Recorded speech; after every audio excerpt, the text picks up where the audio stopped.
Eh, ini kesenian apa Bapak? Kesenian Ocung Bukot.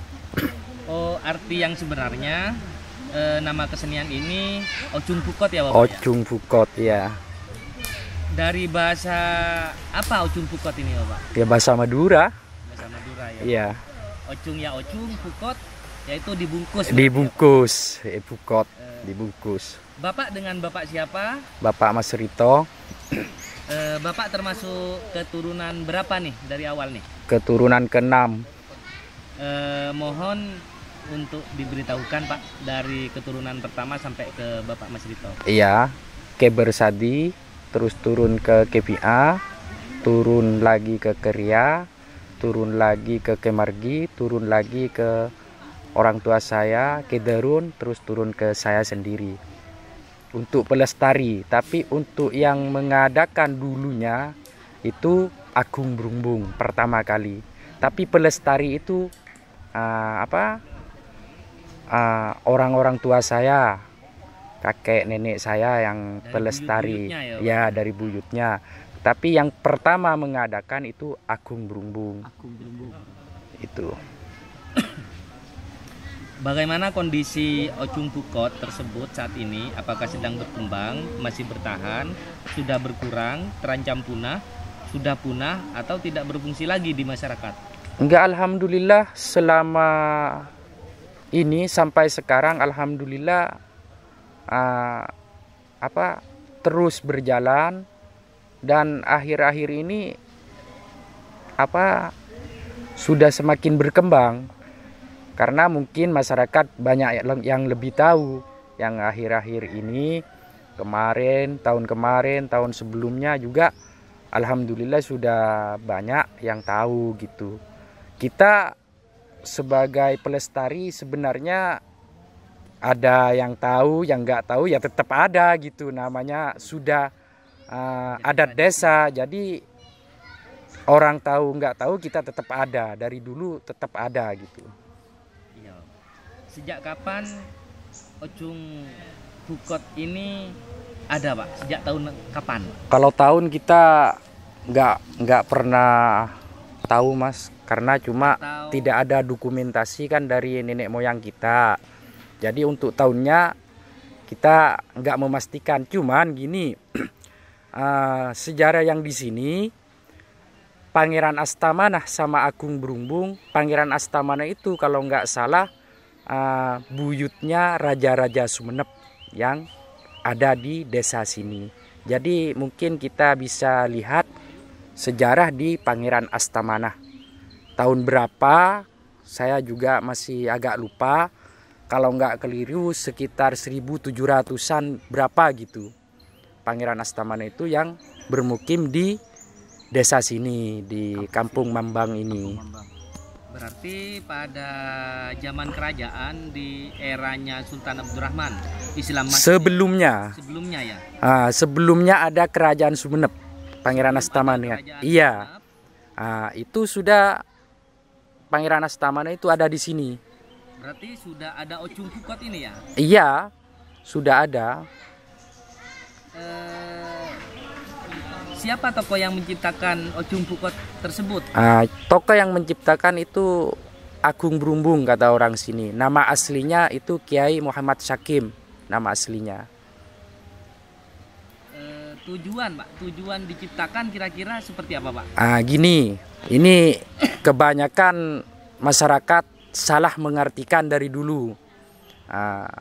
Sebenarnya Ocung Pukot yang ada di kampung sini tujuannya itu bukan untuk meminta hujan, tapi dulu katanya orang-orang tua saya di sini itu sering terjadi pertengkaran, sering terjadi perselisihan, dan sampai terjadi carok kata orang Madura, pertumpahan darah. Dengan adanya itu maka Kiai Muhammad Syakim atau Agung Brumbung diciptakanlah Ocung ini, tapi tidak saling terlalu menyakiti, jadi dipukot, dibungkus, saling pukul, jadi tidak terjadi lagi pertengkaran atau perselisihan atau carok di daerah sini. Begitu asal usulnya. Dan sampai sekarang pun saya selama lahir sampai sekarang memang belum pernah ada carok di desa sini. Alhamdulillah. Semenjak ada Ocung berarti mengurangi terjadinya carok. Bisa dikatakan sehingga gitu. Masyarakat mempunyai wadah. Mempunyai tempat. Iya, kalau ada punya emosi yang terlalu kuat, ayo kita tanding di lapangan. Tapi setelah habis Ocung sudah kita persaudaraan lagi, nggak ada permusuhan apa-apa.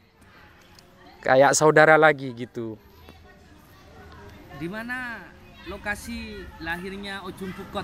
Ya di sinilah, di daerah sini. Mohon dijelaskan dari dusun, desa, bahkan kecamatan. Oh ya.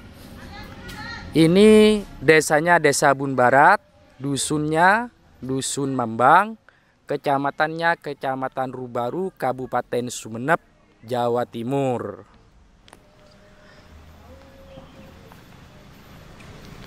Kapan Ocung Pukot tersebut dipertunjukkan?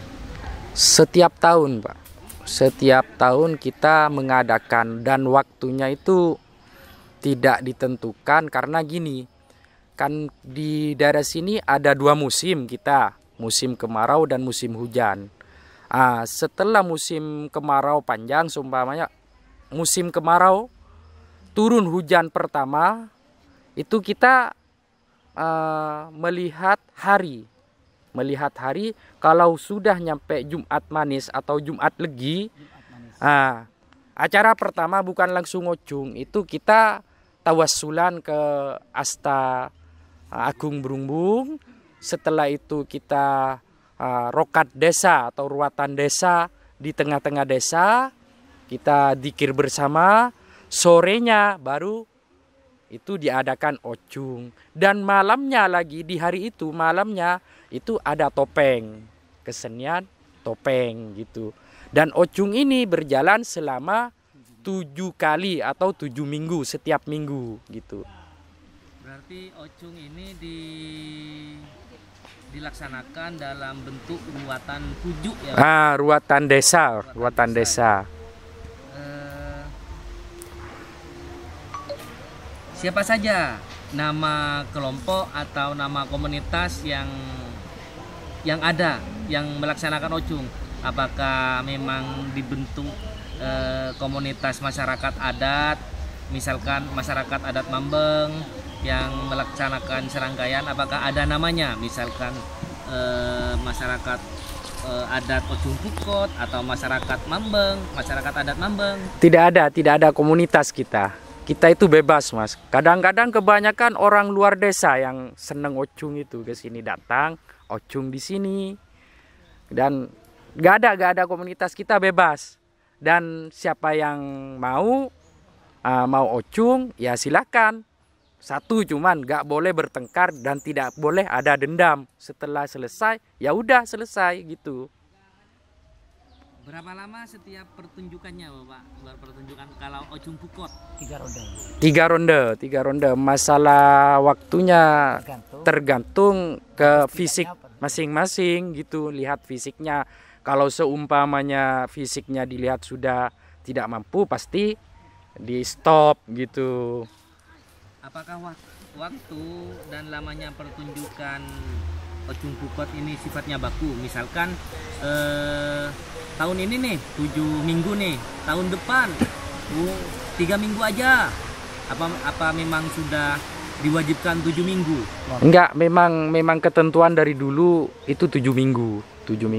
Tapi masalah bulan, hari dan tanggal tidak ditentukan. Ya kita menunggu, intinya hujan pertama gitu. Hujan pertama sudah jatuh di desa sini, lalu kita lihat Jumat hari itu. Berupa apa tempat pertunjukannya Ocung Pukot? Apa panggung, apa kalau ruatan aslinya? Apa halaman atau memang di ladang-ladangnya masyarakat? Iya, itu memang nggak harus di panggung atau di tempat tertentu, tidak. Kalau Ocung Pukot ini memang harus di ladang masyarakat atau tempat biasa kita menanam atau apa, itu diberi tempat khusus lah untuk dimana bisa ditempatin, yang nggak ditanamin dengan segala sesuatu ditempatin di situ gitu. Biasanya di setiap minggu Pak, berapa orang yang tampil? Berapa pasang orang yang tampil? Tergantung Mas, tergantung. Kadang ada 4, kadang ada 5, kadang sampai ada yang gandeng Jumat ini tarung minggu datangnya gitu. Kalau sudah nggak nutut waktu, kan kita juga melihat waktu gitu. Apakah yang bermain Ocung Bukot ini diwajibkan laki-laki atau bisa dilakukan oleh perempuan? Sebenarnya ini kewajiban laki-laki. Kalau perempuan ya gimana ya, namanya intinya pertarungan, nggak boleh lah kalau di sini perempuan gitu. Dari mana kalau untuk kemampuan yang masyarakat peroleh, atau dari yang dipelajari khusus dari beberapa sesepuh-sesepuhnya, atau memang otodidak dari melihat pertunjukan? Otodidak kalau kita itu Mas. Cuman gini, kita kan mungkin ya seperti ini di sebelah kita dari kecil sudah melihat kayak gitu pertarungan terus. Melihat tiap tahun nonton. Jadinya dia kayak gini yang mukul yang bagus, kayak gini yang bagus gitu. Kalau untuk pelatihan khusus nggak ada kita. Jadi belajar di lapangan langsung. Berapa lama untuk misalkan ada orang lain dari daerah luar pingin belajar tentang Ocung nih dan aturan-aturannya, berapa lama kira-kira untuk bisa layak tampil bertarung? Nggak usah belajar juga, langsung naik ring, intinya bisa kok Mas. Lihat dulu gimana caranya, gimana aturannya, kan kita ditonton orang banyak. Peraturannya gini kan, peraturannya ini biar mukul itu nggak terlalu kuat, ini kaki kanan harus ada di depan. Makanya kan mukul tidak terlalu kuat, karena apa? Bukan untuk menyakiti kita, cuma sebagai menghilangkan emosi gitu. Bagaimana sistem regenerasi untuk para pemain Bapak? Nah, misalkan kalau dari dulu, dari yang sesepuh-sesepuh sudah nggak mempunyai tenaga, regenerasinya dari yang remaja-remaja gimana? Seperti apa? Iya, antusias, alhamdulillah banyak peminatnya. Kita juga banyak yang ingin tampil, ingin Ocung itu banyak. Nggak bosan lah mungkin. Dan mereka tahu kalau ini cuma hiburan kan gitu. Jadi sebagai untuk melestarikan budaya, satu, kedua ya intinya sebagai wadah kalau kita pingin lihat kemampuan kita sampai di mana gitu. Jadi tampillah ke ring Ocung gitu. Adakah ruatan khusus untuk sang pewaris kepada Pak Warsito? Nggak ada juga sih, cuman kalau waktu pertama kali memang ya doa untuk ruatan desa, bukan untuk mereka, tapi ruatan desa untuk pertama kali itu ada memang. Dari setelah itu ke belakang nggak ada.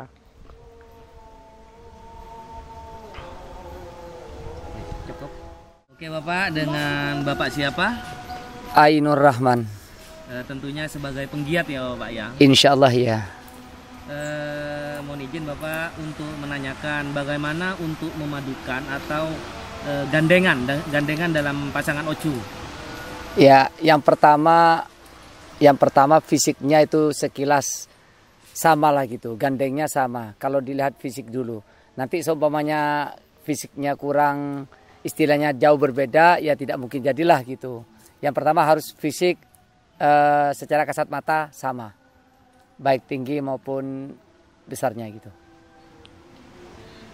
Mohon dijelaskan Bapak untuk aksesoris yang dipakai. Ya. Dari kepala ataupun dari lengan atau dari baju sampai alat Oke. pukul, apa namanya? Siap. Ini namanya alat pukul ojung. Bisa kocak lopaloh. Kata orang Maduranya itu lopaloh. Bahan dasarnya adalah dari rotan, terus dikasih anyaman siwalan, tarebung. Nah, ini dikasih tali supaya tidak jatuh. Dan ini aksesorisnya semuanya berasal dari katuk buni atau karung goni itu. Ini dimodel sebagai pengaman kepala. Terus ini pengaman lengan yang kiri. Dan ini ada pengaman juga tapi di dalamnya ada sarungnya. Ya. Kenapa di lengan yang kanan juga nggak pakai bungkus, Bapak? Nah, karena seperti tinju dalam ocung itu nilai tertinggi untuk kemenangan itu ada di tangan yang kanan. Seandainya poin kena yang ini poinnya besar gitu dan menandakan bahwasanya siapa yang kena dialah yang KO gitu. Aturan-aturan pukulan, Bapak, apa saja yang nggak boleh dipukul? Yang pertama jelas adalah tidak boleh pukul kepala. Tidak boleh pukul kepala dan lutut ke bawah. Kaki ke bawah, lutut ke bawah tidak boleh. Ya, aturannya tidak boleh pukul kepala dan lutut ke bawah gitu. Tidak boleh pukul. Apakah kostum tersebut bersifat baku? Kalau kostumnya jelas baku, jelas baku kalau kostumnya itu. Baku sudah aturannya ini. Kalau aturan-aturan yang lainnya yang jelas setiap mau tanding kaki kanan wajib ada di depan. Kaki kanan dan tidak boleh bergerak, kaki tetap diam gitu. Kalau bergerak ya bisa dilerai gitu. Apa yang terkandung dari makna, model, warna, aksesoris busana dan yang lainnya, Bapak? Siap. Yang pertama Ocung Pukot itu merupakan simbol dari budaya di sini agar masyarakat bisa terhindar dari namanya pertengkaran, percekcokan bahkan sampai carok gitu. Ini sebagai simbol budaya. Itu. Maknanya ya kita merajut biar terjadi saling menghargai, tidak terjadi pertengkaran lah gitu. Itu maknanya gitu. Artinya menjalin persaudaraan untuk meluapkan emosi, makanya kita diadakan Ocung ini. Oke, Bapak. Semisal ada pemain dari luar, apakah atas izin sesepuh atau ahli waris atau seperti apa? Nggak. Izin ke panitia. Siap. Kalau misalkan ada pemain atau orang luar mau bertanding Ocung, monggo dengan senang hati. Karena apa? Dalam budaya Ocung ini tidak mengenal siapa saja atau komunitas siapa, tidak, terserah siapa yang berani dia yang sudah tampil. Istilahnya sebagai ngalbengalan, siapa saya Raja Ateh, dialah yang bisa bertanding gitu. Tidak ada komunitas lainnya gitu.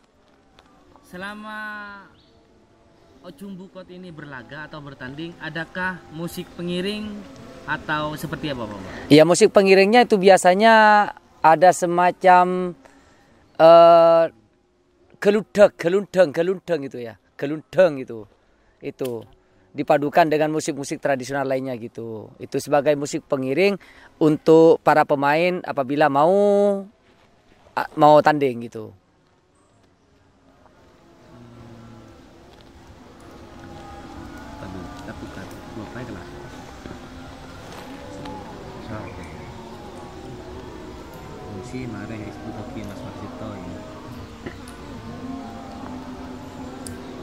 Keberadaan Ocung dari dulu sampai sekarang, adakah perubahan?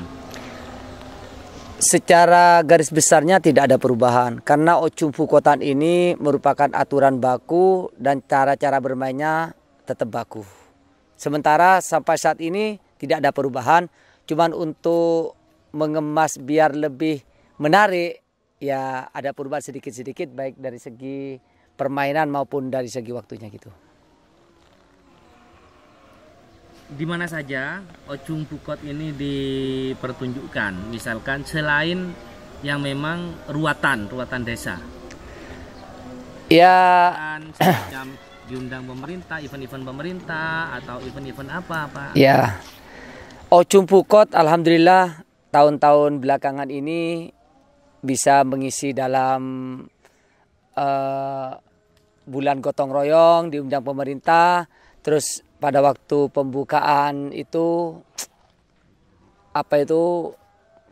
iya para layang itu. Di kalender event ya. Iya, di kalender event terus sering mengisi lah Ocung Pukot sebagai salah satu cabang iya. kesenian tradisional ya. Betul, sebagai budaya asli dari desa sini. Mulai acer Ocung dari umur sana apa? Umur 17 tahun. Untuk sebelum bertanding, adakah pemanasan khusus atau persiapan khusus? Iya ada sedikit-sedikit minum jamu itu. Terus bagaimana perasaan Bapak sebelum bertanding? Perasaan saya ya belum tanding itu deg-degan itu. Yang sudah bermain itu biasa itu. Bagaimana perasaan Bapak juga setelah bermain? Perasaan saya yang bermain itu aku moso ya lucu. Bagi teman moso. Meskipun saudara, berarti ketika sudah ada di dalam ring, ada di dalam intinya tempat pertunjukan atau tempat berlaga, saudara ataupun adik teman itu sudah ada bagian menjadi musuh. Iya, bikin musuh itu. Tapi setelah selesai bertanding Ya, menjadi teman saya, saudara. teman lagi. Apakah punya gerakan-gerakan khusus untuk mengalahkan lawan? Iya punya, mereka melawan itu banyak, punya. Misalkan namanya untuk pukulan ke atas, apa namanya Bapak disebutkan? Kalau pukulan ke samping, apa namanya? Yang ke samping itu kelepengan, yang ke samping, yang kanan ya biasa ya itu. Malenong, bisa. Kalping. Adakah doa yang diucapkan sebelum bertanding? Ada. Bismillahirrahmanirrahim. Betul. Allahu Akbar.